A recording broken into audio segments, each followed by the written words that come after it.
Corona काळात यंदा जनगणना होऊ शकलेली नसल्यामुळे 2011च्या जनगणनेनुसार ठाणे महापालिकेची निवडणूक पार पडली असतानाच आता केंद्र शासनाच्या निर्देशानुसार ठाणे महापालिकेनं जनगणना प्रक्रिया सुरू केली आहे। त्यामुळे 15 वर्षांनंतर शहराची जनगणना होणार आहे। 2 टप्प्यात ही गणना केली जाणार असून यात ऑनलाईनद्वारे नोंदणी होणार आहे। देशात प्रत्येक 10 वर्षांनी जनगणना केली जाते, त्यामुळे देशातील नागरिकांचा अचूक आकडा उपलब्ध होतो। याद्वारे नागरिकांपर्यंत आवश्यक त्या योजना पोहोचवणं शक्य होतं। या लोकसंख्येच्या आधारेच निवडणुकीसाठी प्रभाग रचना तयार करून निवडणुका घेण्यात येतात। संपूर्ण देशात 2011 साली जनगणना झाली होती। त्यामध्ये ठाणे शहराची लोकसंख्या ही 12,61,517 इतकी आढळून आली होती। त्यानंतर 2017 मध्ये पालिकेच्या निवडणुका पार पडल्या। 2017 साली पालिकेची निवडणूक झाली।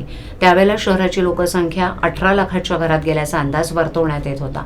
तर आता शहराची लोकसंख्या 26 लाखाच्या पुढे असल्याचं बोललं जातंय।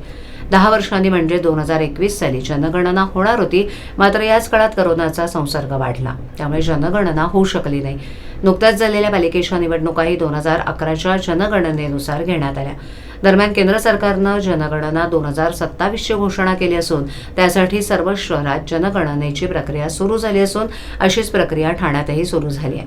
2 टप्प्यात जनगणनेसाठी ठाणे महापालिका क्षेत्रात एकूण 5,700 प्रगणकांची नियुक्ती करण्यात येणार आहे। प्रत्येक 6 प्रगणकांमध्ये एका पर्यवेक्षक हा नेमण्यात आलाय।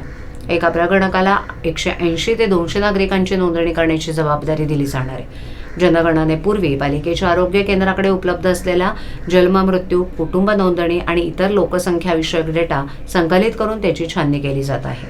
आरोग्य सेविका या लसीकरण आणि इतर माध्यमातून नागरिकांच्या घरी जातात, त्यांच्याकडे उपलब्ध असलेली माहिती संकलित केली जाणार आहे।